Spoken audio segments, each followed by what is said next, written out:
अस्सलाम वालेकुम। अच्छा, आज का हमारा टॉपिक है कि स्टूडेंट कौन से सब्जेक्ट को सेलेक्ट करे आफ्टर सेकेंड ईयर। तो क्योंकि आजकल जो है ये है कि अभी यूनिवर्सिटीज़ की एडमिशन स्टार्ट होंगे, तो हर स्टूडेंट की जहन में ये एक कन्फ्यूजन होती है कि हम कौन से सब्जेक्ट को सेलेक्ट करें। तो हमारे पाकिस्तान में तो ये सीन नहीं है कि जिस स्टूडेंट की जो भी स्किल हो या जिस स्टूडेंट में जो भी एबिलिटी हो उस हिसाब से वो एक फील्ड को सेलेक्ट करें। ये चीज़ें होते हैं बाहर कंट्रीज़ में कि उन लोगों का जो भी बच्चा होता है तो केजी फर्स्ट सेकंड क्लास से उनकी इवैल्यूएशन होती है कि ये जो बच्चा है इनकी जो रुझान है ये किस तरफ है। तो पाकिस्तान में तो ये सीन नहीं है। चले अभी हम देखते हैं कि ये जो हमें कौन से सब्जेक्ट को सेलेक्ट करना चाहिए। एक तो है ज़्यादातर स्टूडेंट जो है वो तो एमबीबीएस के लिए ख्वाहिशमंद होते हैं, तो उनमें कंपटीशन बहुत ज़्यादा होते हैं क्योंकि हर साल तकरीबन ईटा टेस्ट के लिए 30,000 40,000 स्टूडेंट्स अप्लाई करते हैं और उसमें फिर 1,000 स्टूडेंट्स को सेलेक्ट करते हैं और 1,000 में भी उसमें कुछ फॉरेन सीट्स होते हैं, तकरीबन 800 सीट्स टोटल बन जाते हैं। और प्राइवेट एमबीबीएस जो है उस पर फिर ख़र्चा बहुत ज़्यादा आ जाता है, तकरीबन 50 लाख तक आ जाता है। तो वो भी मुश्किल बात है स्टूडेंट्स के लिए। लेकिन इसके अलावा बहुत सारी फील्ड है जो रिस्पेक्टेड फील्ड है, तो मैं सजेस्ट करूँगा कि आप लोगों को उस फील्ड को सेलेक्ट करना चाहिए। इसमें जो सबसे पहला है वो है फार्मेसी। तो फार्मेसी का ज़्यादातर स्टूडेंट्स को इसका इल्म नहीं होता, लेकिन फार्मेसी का बेनिफिट्स ये होता है कि जब कोई स्टूडेंट्स बीएस कंप्लीट करता है फार्मेसी में तो इसको गवर्नमेंट की तरफ से एक लाइसेंस मिलता है। तो अब इसके लिए अपॉर्चुनिटी बहुत ज़्यादा होती है जो लोग फार्मेसी करते हैं। वो किस तरह कि जैसे आप फार्मेसी कंप्लीट करते हो, एक तो आपको इंडस्ट्री में जॉब मिलता है, जितनी भी फार्मास्यूटिकल कंपनीज हैं बहुत आसानी से आपको जॉब मिल सकता है। मतलब इस तरह कोई आपने नहीं सुना होगा कि किसी स्टूडेंट ने फार्मेसी की हो और वो जॉबलेस हो। इसमें कोई शक नहीं है क्योंकि पाकिस्तान में फार्मास्यूटिकल कंपनीज जो है वो बहुत ज़्यादा है। ठीक है, तो एक तो आप लोगों को ये जॉब मिलेगा इंडस्ट्रीज में, सही है। इसके साथ साथ गवर्नमेंट की तरफ से आप लोगों को एक लाइसेंस मिलेगा। ये लाइसेंस जो है ये आप किसी भी डिस्ट्रीब्यूशन को, जो मेडिकल डिस्ट्रीब्यूशन होते हैं या जो मेडिकल स्टोर है उनको आप दे सकते हैं, क्योंकि मेडिकल स्टोर वाले के लिए क्राइटेरिया वो ये होता है कि आपने मेडिकल स्टोर वाले के लिए क्राइटेरिया ये है कि उन्होंने अपने पास किसी फार्मासिस्ट का कैटेगरी रखना है। तो वो उनको कहाँ से मिलेगा, उनको ये आप लोग देंगे, सही है।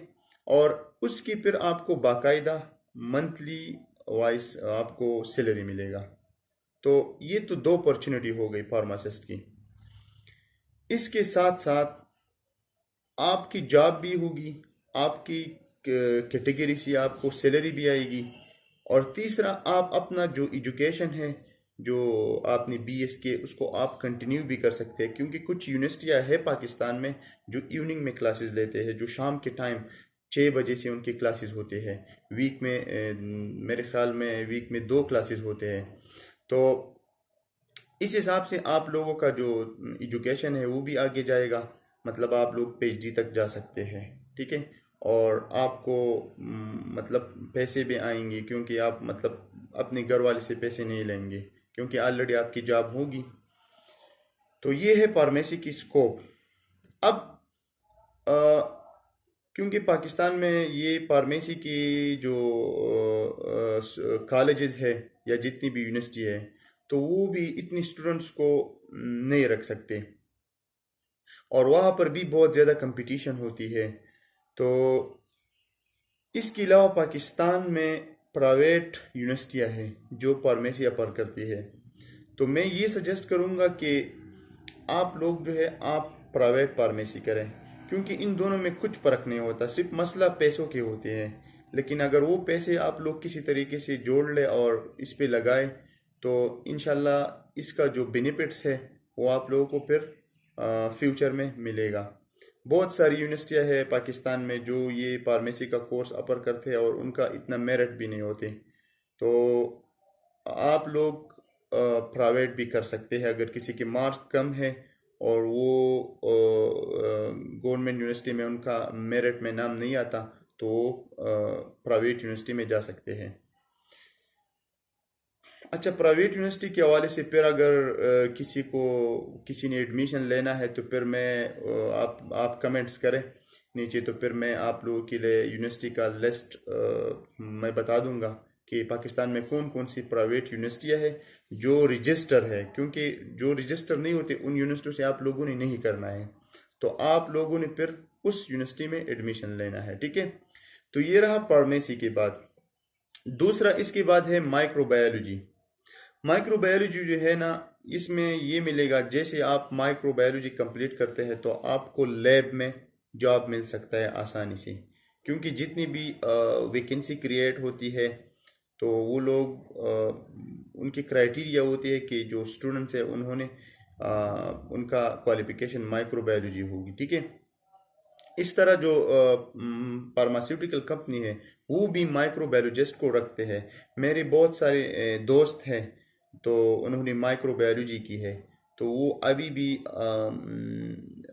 डिफरेंट फार्मास्यूटिकल कंपनीज में काम करते हैं और उसके साथ साथ वो अपनी एजुकेशन को भी कंटिन्यू रखे हैं। तो मैं माइक्रोबायोलॉजी को भी प्रिफर करूँगा। ठीक है, तो ये दो फील्ड जो है ये बहुत ज़रूरी है, क्योंकि ये जितनी भी डिसिप्लिन है बीएस, इसका तो अल्टीमेट एम ये होता है कि मतलब आप एक यूनिवर्सिटी में जाए और एक प्रोफेसर और लेक्चरर या असिस्टेंट प्रोफेसर लग जाए। लेकिन इसके लिए आपने बहुत ज़्यादा टाइम देना होगा, मतलब BS, MS, PhD, paper publication, ये सारी चीज़ें।